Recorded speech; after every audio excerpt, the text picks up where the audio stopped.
بسم الله الرحمن الرحيم. من الشيطان الرجيم. بسم الله الرحمن الرحيم.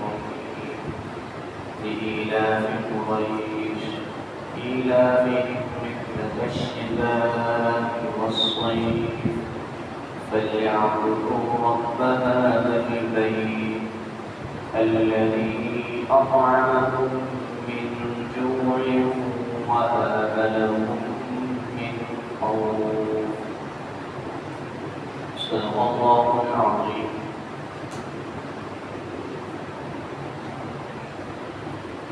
لإيلاف قریش، اس واسطے مانوس کرتا قریش کو ایلافہم رحلۃ الشتاء والصیف، مانوس رکھنا ان کو گرمی اور سردی کے سفر سے. فَلْيَعْبُدُوا رَبَّ هَذَا الْبَيْتِ، بس چاہیے کہ عبادت کرے وہ اس گھر کے رب کی. الَّذِي أَطْعَمَهُم مِّن جُوعٍ، جس نے کھانا دیا ان کو بھوک میں. وَآمَنَهُم مِّن خَوْفٍ، اور امن دیا ان کو خوف سے. سورہ قریش مکی سورت ہے، اس کی 4 آیات اور 1 رکوع. اس سورت کی پہلی آیت کی تفسیر گزشتہ درس میں بیان ہو چکی تھی. اب اگلی 3 آیات کی تفسیر آج بیان کریں گے.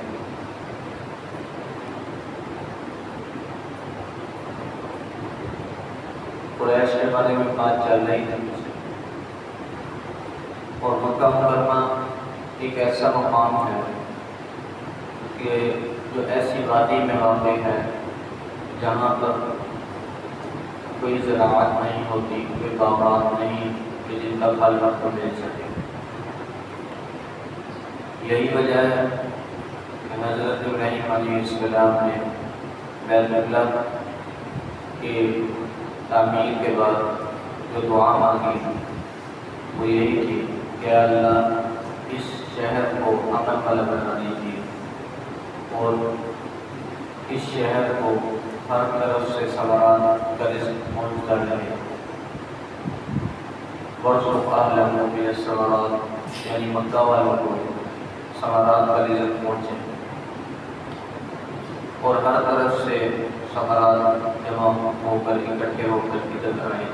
یجبا الیہ ثمرات کل شیء، ہر چیز کے ثمرات جو ہیں یہاں پر اکٹھے ہو کر آئیں. اور قریش والے جو ہیں مکہ والے، ان کا معیشت کا دار و مدار تجارت پر ہی تھا. وہ تجارت ہی کیا کرتے تھے، تجارت کے لیے 2 سفر کیا کرتے تھے. حضرت ابن عباس رضی اللہ تعالیٰ عنہ سے روایت ہے، فرماتے ہیں کہ قریش والے بہت تکلیف اور تنگ دستی میں تھے، یہاں تک کہ حضور اکرم صلی اللہ علیہ وسلم کے جد امجد ہاشم نے قریش والوں کو یہ مشورہ دیا کہ تجارت کرو دوسرے ممالک کے ساتھ. قریش والے آمادہ ہوئے اور تجارت کرنا شروع کر دی. یہ جو 2 تجارت کے سفر شروع کیے یہ انہی کے مشورے سے کیے، اور اس سے منافع حاصل کرتے، تجارت کرتے. یمن اور شام کی طرف 2 سفر کیا کرتے تھے. یمن جو ہے وہ گرم علاقہ ہے، اور سردیوں میں گرم علاقے کی طرف تجارت کا سفر کرتے تھے، اور شام جو ہے ٹھنڈا علاقہ ہے، تو گرمیوں میں ٹھنڈے علاقے کی طرف شام کی طرف تجارت کے لیے جاتے ہیں. وہاں سے ثمرات اکٹھے کر کے مکہ مکرمہ میں آ کر پہنچتے ہیں.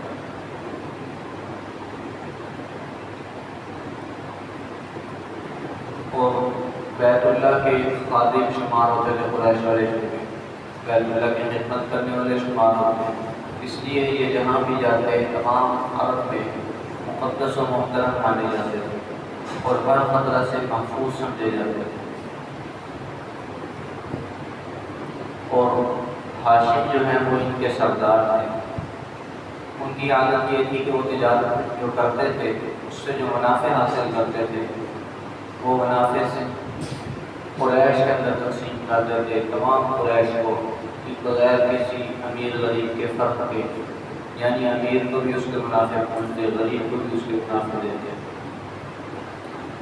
اس طرح قریش کے امیر غریب جو ہیں وہ بھی کچھ نہ کچھ مالدار ہوتے ہیں۔ اور پھر اللہ تعالیٰ نے ان کے اوپر یہ مزید احسان کیا کہ ان کو ان دو طویل سفروں سے ان دو طویل سفروں کی زحمت سے اللہ تعالیٰ نے ان کو چھٹکارا دے دیا۔ وہ کس طرح؟ وہ اس طرح کہ مکہ مکرمہ کے قریب یمن کا علاقہ ہے تبالہ اور حبش، یہ دو علاقوں کو اللہ تعالیٰ نے اتنا سرسبز اور شاداب بنا دیا کہ یہاں پر غلات جو ہیں اتنے نکلتے کہ ان کی ضروریات سے زائد ہونے لگ گئے۔ تو مکہ والوں نے بجائے دو سفر کرنے کے یمن کی طرف اور شام کی طرف، ان دو سفروں کی بجائے مکہ مکرمہ کے قریب کی جو یمن کا علاقے کو لگتے تھے تبالہ اور حبش، یہاں سے غلات لانا شروع کر دیے جدہ تک۔ تو یہاں سے غلات لاتے جدہ کے اندر فروخت ہوتے۔ اب مکہ والوں کو دو سفروں سے بھی چھٹکارا مل گیا، دو سفروں کی زحمت نہیں اٹھانی پڑتی بلکہ جدہ سے ہی ساری چیزیں کو مل جاتی۔ اب اللہ تعالیٰ نے یہ تو بہت بڑا انعام کیا کہ باہر سے ثمرات بھی وہاں پہنچے، ایسی وادی میں پہنچ رہے ہیں جہاں کوئی زراعت نہیں ہے، جہاں کوئی باغات نہیں ہے، اور ثمرات کے یہ عالم ہے کہ بے موسمی پھل بھی وہاں پہنچ رہے ہیں۔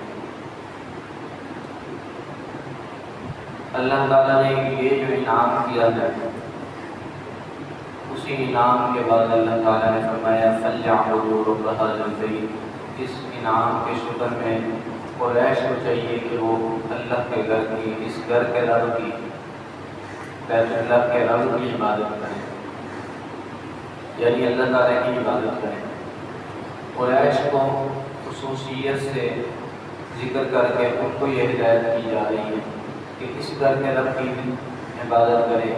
اب یہاں پہ اللہ تعالیٰ کی صفت رب ھذا البیت ذکر کی گئی، یہ اس لیے خصوصیت کے ساتھ ذکر کی گئی کہ بیت اللہ کی وہ مقام ہے، وہ جگہ ہے کہ جس کی وجہ سے قریش کے تمام مقدس، قریش کے تمام عظمتیں اور قریش سرچشمہ سمجھے جاتے تھے، یہ سب بیت اللہ کی وجہ سے تھا، کیونکہ لوگ ان کو بیت اللہ کا خادم سمجھتے تھے۔ تو اللہ تعالیٰ نے بھی ان کو خاطب کر کے قریش کو یہ حکم دیا کہ اس گھر کے رب کی عبادت کرو، یعنی جو اللہ تعالیٰ نے آپ پر انعامات کیے ہیں اس کے شکر ادا کرنے کے طور پر، اس کے شکرانے کے طور پر اس گھر کے رب کی عبادت کرو۔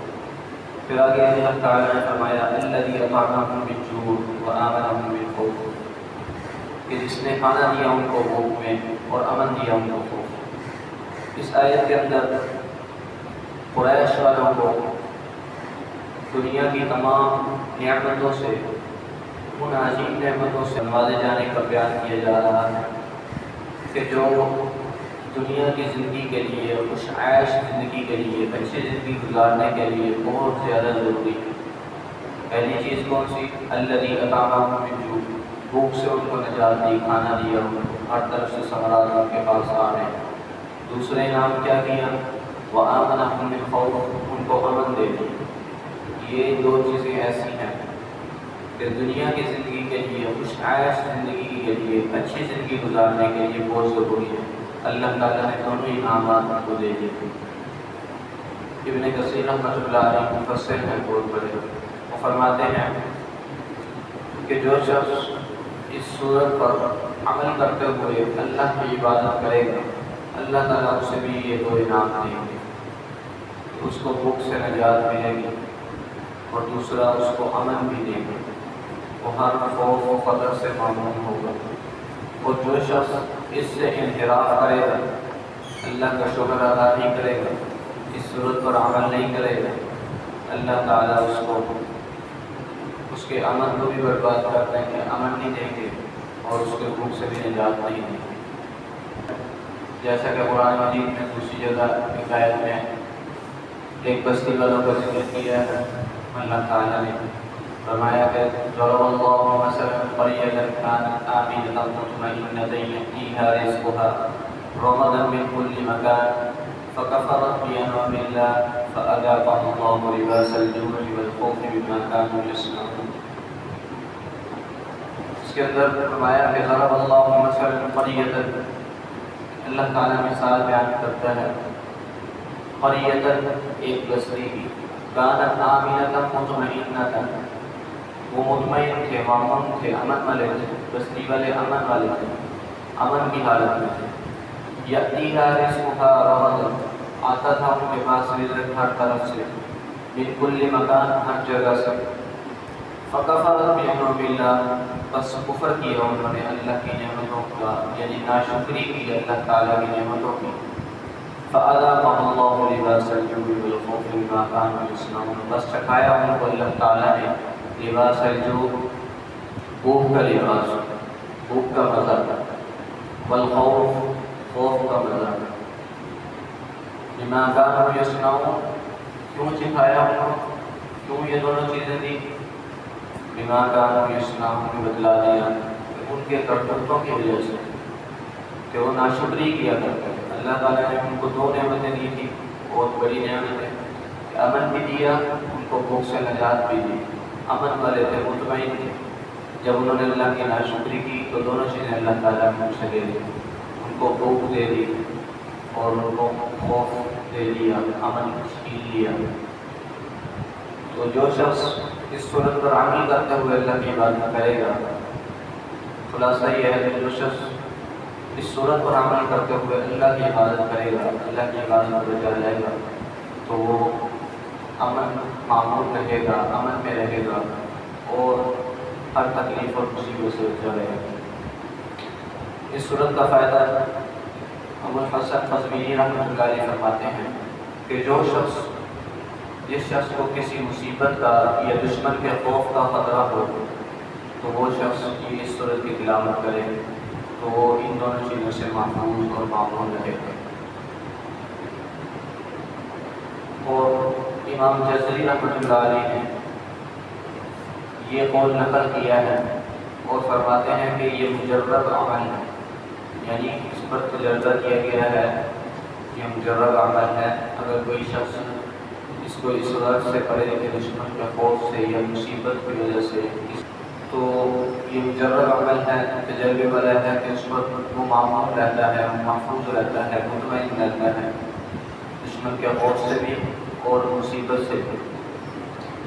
حضرت قاضی ثناء اللہ پانی پتی رحمۃ اللہ علیہ وہ فرماتے ہیں کہ میرے شیخ مرزا مظہر جانے جانا رحمۃ اللہ علیہ، انہوں نے مجھے بھی اس صورت کے پڑھنے کا حکم دیا ہے، ہر خوف اور مصیبت۔ اور وہ فرماتے ہیں کہ صرف حکم نہیں دیا بلکہ اس پر میں نے عمل بھی کیا، اور مجرد عمل ہے کہ ہر خوف اور مصیبت میں یہ کام آتا ہے۔